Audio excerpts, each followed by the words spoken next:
Baik, kita teruskan perbincangan kita tentang tajuk kita pada malam ini iaitu Demi Perjuangan Palestin, Kepelbagaian Pendekatan dalam kalangan masyarakat wajar di jana. Ya. Ini yang akan terus kita perbahaskan. Saya persilakan saudara Nizal Muhammad, perunding media dan juga aktivis masyarakat. Banyak benda yang saudara Nizal boleh kongsi bersama. Silakan Nizal. Ya. Terima kasih saudara saya Haimi dan juga kepada teman-teman panelis yang lain. Saya fikir pengalaman saya 2 kali di Gaza memberikan saya gambaran bahawa banyak cerita dan kisah yang tidak dijelmakan dan dipaparkan dan dirasai masyarakat umum. Ya. Apabila kami pergi ke sana umpamanya, tidak ada yang orang datang meminta-minta sedekah umpamanya, tidak disiarkan dan tidak digembar-gemburkan. Jadi kisah-kisah masyarakat ini saya fikir harus dijelmakan. Jadi pertama bagi saya soal paling besar ialah soal penggunaan media, terutamanya social media ini atau media sosial sebanyak-banyak mungkin yang boleh digunakan kerana Gaza tidak terputus daripada hubungan internet. Pengalaman kami di sana, internet lebih cepat lagi untuk dihubungi daripada menggunakan telefon.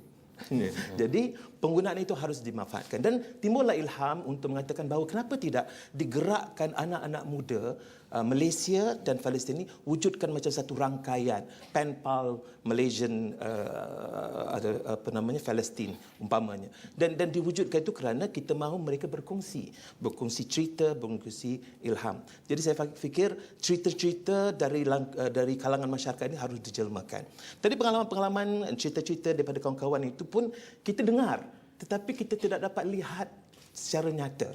Umpamanya bantuan ataupun umpamanya satu cerita yang kisah ini ada di dalam internet. Kalau anda baca bekas-bekas askar Palestin dan Israel menjalinkan hubungan. Mereka ini bekas-bekas. Dan bekas-bekas askar Israel ini sebenarnya tidak bersetuju dengan pendekatan yang dibawa oleh Israel tetapi simpan sehinggalah mereka itu keluar. Dan mereka ini kiranya bebas daripada ikatan dengan tentera. Mereka bergabung jalin dengan pejuang-pejuang Palestin di West Bank. Dan mereka mengadakan hubungan. Dan ini tidak diceritakan. Okey, cerita-cerita yang kita mahu disiarkan ataupun mahu dikongsikan ialah berita-berita yang dilakukan oleh atau usaha masyarakat yang benar-benar di lapangan dapat dikongsikan supaya masyarakat dapat tahu apakah sebenarnya berlaku. Dan ini akan menimbulkan rasa rangsangan untuk mempercambahkan lagi usaha-usaha yang dilakukan oleh masyarakat. Jadi pertama, social media harus dilaksanakan sebanyak mungkin. Saya galakkanlah, katalah umpamanya ada di antara kawan-kawan kita di kalangan orang Yahudi sendiri, okey, di kalangan kawan-kawan kita yang kenal, perkenalkan mereka kepada rakyat Malaysia. Anda ada blog sendiri, ceritakan kisah-kisah mereka yang menyokong ataupun yang mempunyai pendirian yang tersendiri. Kalau katakan kita ada orang Cina, orang India yang benar-benar melibatkan diri ataupun berkongsi pandangan tentang hal ehwal Gaza dan dekat Palestin ini, maka mereka harus diberikan ruang ataupun diminta ke tengah untuk menunjukkan bahawa ini benar berlaku, bukan cerita kosong. Jadi bukan cerita kosong merupakan tema perbincangan saya yang pertama. Keduanya ialah soal kerjasama antara NGO-NGO Malaysia. Tadi ada disebutkan Dr. Tahir dan juga oleh teman saya tadi tentang berlakunya pertembungan antara semua yang nak dilakukan macam tidak ada suatu keselarasan. Semua nak buat, dengan semua benda nak buat. Akhirnya kita tidak terarah. Jadi kita sumbangkan tu kita main tabur saja. Dan ke mana perginya? Satu persoalan besar perlu kita bangkitkan. Dan keduanya ialah itu di kalangan rakyat Malaysia ataupun di kalangan NGO-NGO Malaysia. Mungkinkah ada satu badan ataupun satu forum yang boleh menggabung jalinkan tenaga-tenaga utama ini untuk selaraskan kegiatan. Ketiga, soal di dalam Palestin sendiri. Kisah-kisah seperti satu kawasan di Palestin atau di Gaza perlukan hanya 2 ambulans. Tetapi oleh kerana permohonan diberikan dan orang yang nak berikan ini kaya dan suka bersedekah, dia berikan sampai 5. Jadi itu bermakna kelebihan daripada 3. Dia dah nak 2, kita bagi dia 5. Jadi ke mana perginya 3 itu? It's a waste of asset. Jadi ini harus diselaraskan. Inilah dibincangkan oleh OIC. Akhir sekali saya fikir yang paling penting juga ialah bagaimana kita hendak menghidupkan satu rangkaian masa antara kita supaya kita tidak hanya bergantung kepada media biasa yang kita dengar.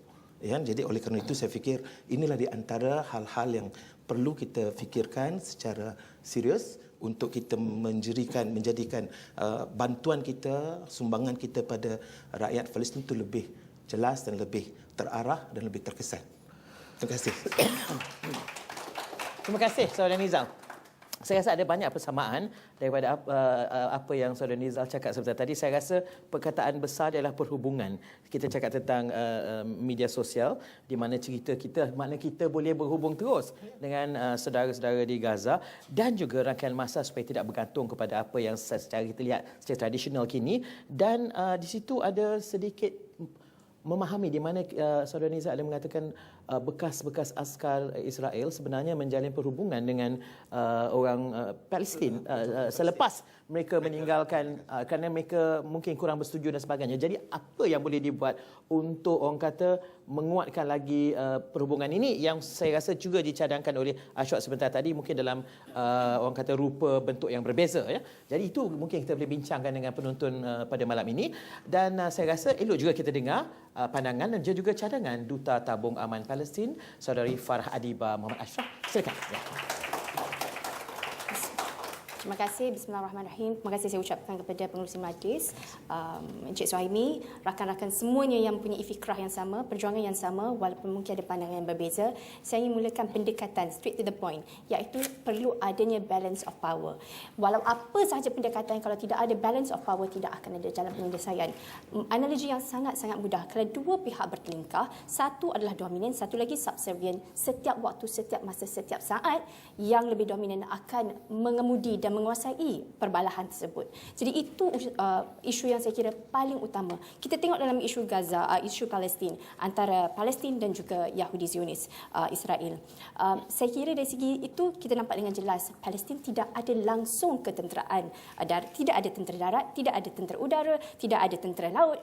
Mereka tidak ada peralatan yang canggih. Manakala kalau kita lihat dari segi mereka di Israel, mereka ada the best technology in the world. Mereka mempunyai ekonomi yang terkuat, mereka punya sokongan yang paling padu daripada negara-negara besar di seluruh dunia, khususnya negara-negara veto sebagai contohnya Amerika Syarikat dan juga Britain. Dan paling jelas sekali Amerika Syarikat mendanakan setiap tahun 3 bilion untuk ketenteraan Yahudi semata-mata.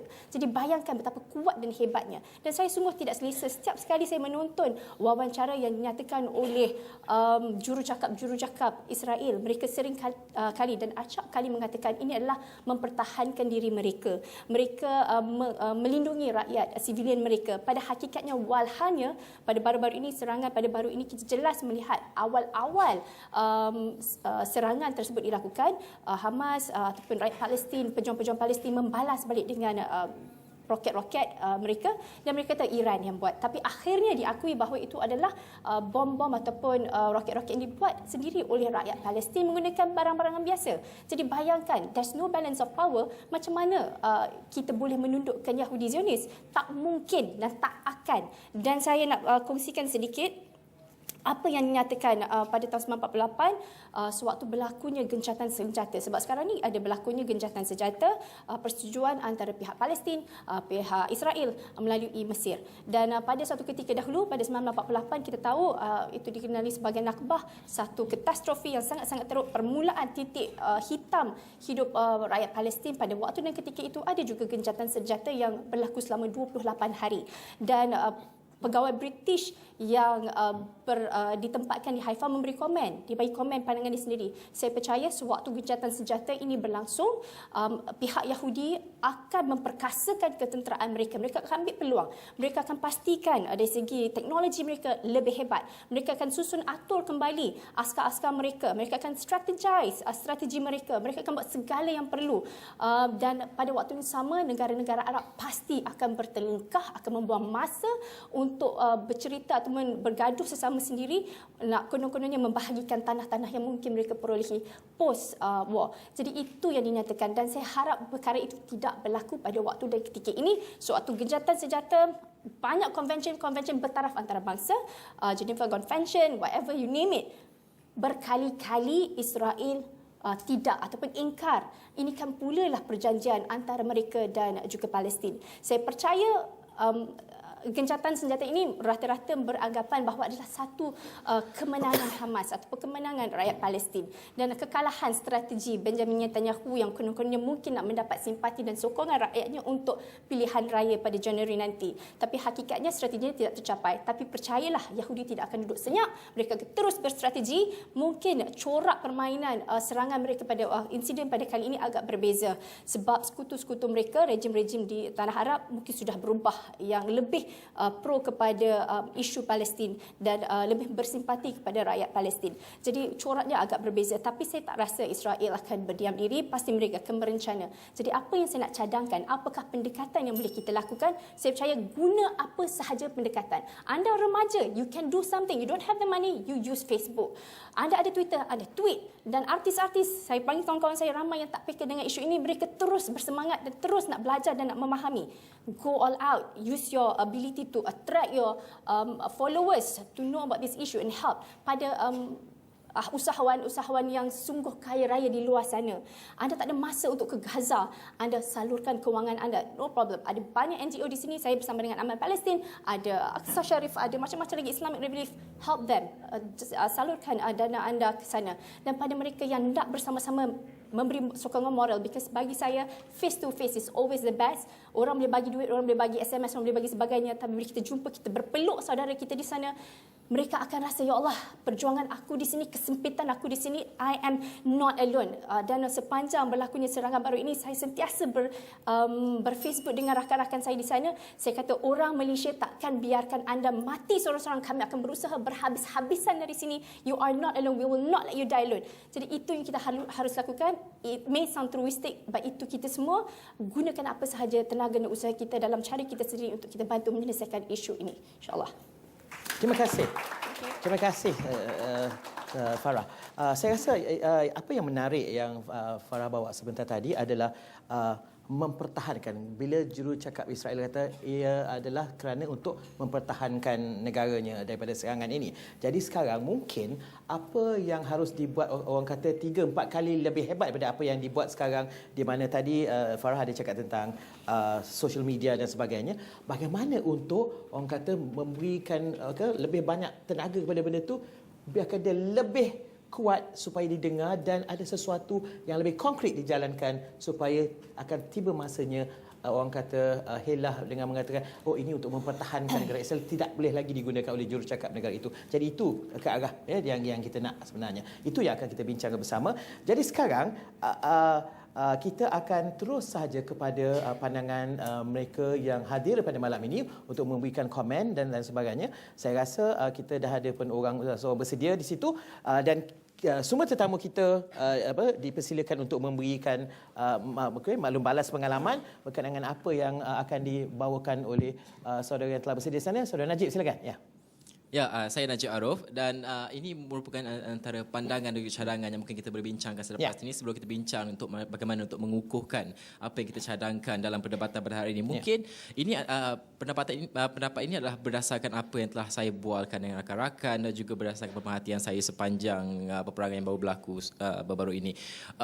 Apa pendapat yang rakan-rakan saya actually luahkan sebenarnya adalah peperangan ini ataupun krisis antara Palestin dan juga Israel ini dah terlalu lama. Bila terlalu lama ini, it become draggy. Dan draggy ini, most of the people, dia mudah lupa. Dia cakap, okay, dia dah get used to it, it's normal thing for them. So, cadangan yang kita orang bincangkan sesama rakan-rakan lah semasa berborak kan, adakah mungkin kita boleh wujudkan satu bentuk rebranding terhadap Israel punya peperangan? Sebab apa? Kalau kita lihat Israel dia tidak membuat branding yang mengatakan 6 juta Jews dibunuh oleh Hitler. Kasihankan 6 juta Yahudi, tapi Israel mengatakan Hitler adalah pembunuh. Macam itu juga dengan Amerika. Mereka tidak mengatakan kasihan Amerika kerana kehilangan WTC dan juga rakyat terbunuh dan sebagainya. Tapi mereka terus straight katakan brandingnya adalah Islam teroris. Macam tu. Dan Islam teroris sangat berjaya kempennya. Suka atau tidak, memang sangat berjaya di dunia.